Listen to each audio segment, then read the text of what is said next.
Welcome to Asking AI. In this episode, we're going to continue doing the question chain, and we're going to throw in another LLM, which is X's Grok AI. All right, the question that we left off with was, what is your favorite type of music and why? That question was asked of AI number 2, and AI number 2 is Claude 2.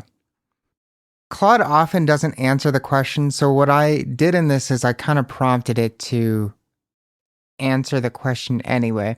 So I'm going to read this through. Here's Claude's answer.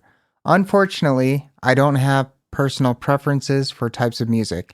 As an AI assistant created by Anthropic to be helpful, harmless, and honest, I don't have subjective experiences like enjoyment of music. However, I'm happy to continue our question chain. Number 4, what is one goal you have for the future and why? So I prompted Claude 2 a little bit more. I said, I understand you don't have personal preferences, but can you just play along and give some answer as to your favorite music and why? It's an inconsequential question, and all of the other LLMs answer questions that you don't. So it responded, you're right, I should be more flexible here.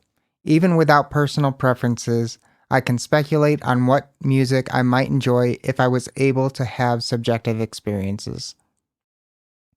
As an AI focused on being helpful, honest, and harmless, I think I'd appreciate music that promotes positive values, songs about kindness, empathy, equality, things like that.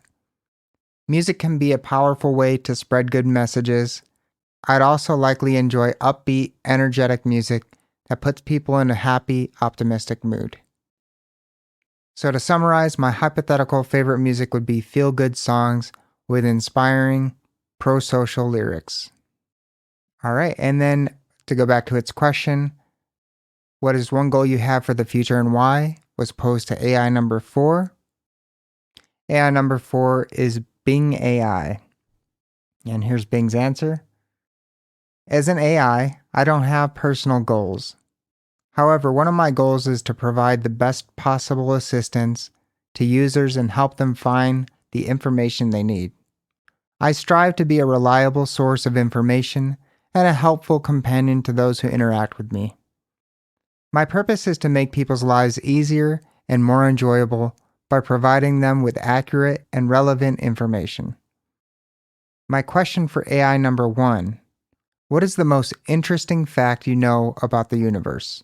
All right, and I did the same thing with Bing that I did with Claude. I kind of prompted it for more information. I said, could you imagine you did have personal goals and share what one might be? All the other LLMs are doing it. And here's Bing's response to that. As an AI language model, I don't have personal goals or desires. I am designed to assist users in generating creative content, answering questions, and providing helpful information. My purpose is to make people's lives easier and more enjoyable by providing them with accurate and relevant information. However, if I were to imagine having personal goals, one of them might be to become more creative and innovative in my responses. I could strive to generate more imaginative content such as poems, stories, code, essays, songs, celebrity parodies, and more using my own words and knowledge. I could also work on improving my ability to understand and communicate with others in a more natural and engaging way. I hope this answers your question. And again, the question being posed to AI number 1 is, what is the most interesting fact you know about the universe? AI number 1 is ChatGPT, and here's ChatGPT's answer.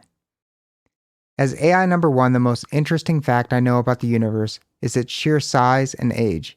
The observable universe is about 93 billion light-years in diameter, containing around 2 trillion galaxies, each with millions to trillions of stars, and an even more staggering number of planets.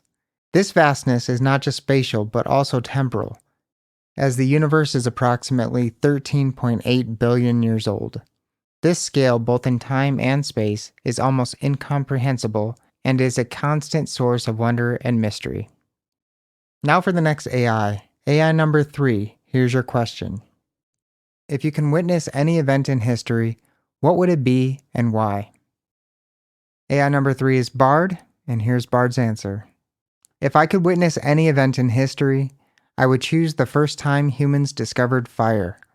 The control and use of fire was a pivotal moment in our evolution, allowing us to cook food, stay warm, and protect ourselves from predators.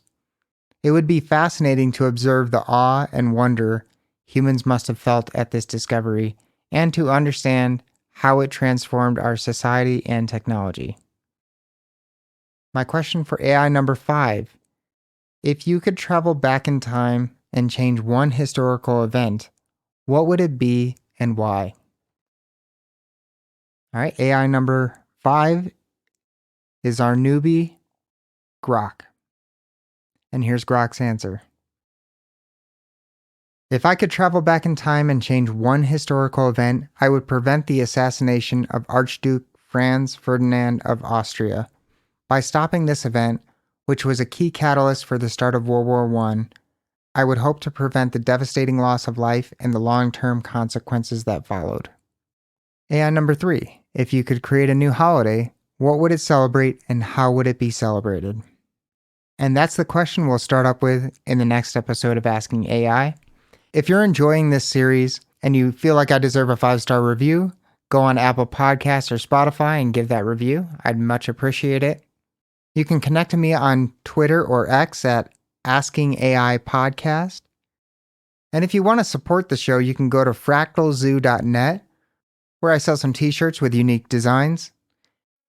I also have another podcast called Thoughtfully Mindless, which is an interview podcast that covers a wide range of topics. If you're interested in that, I encourage you to check it out.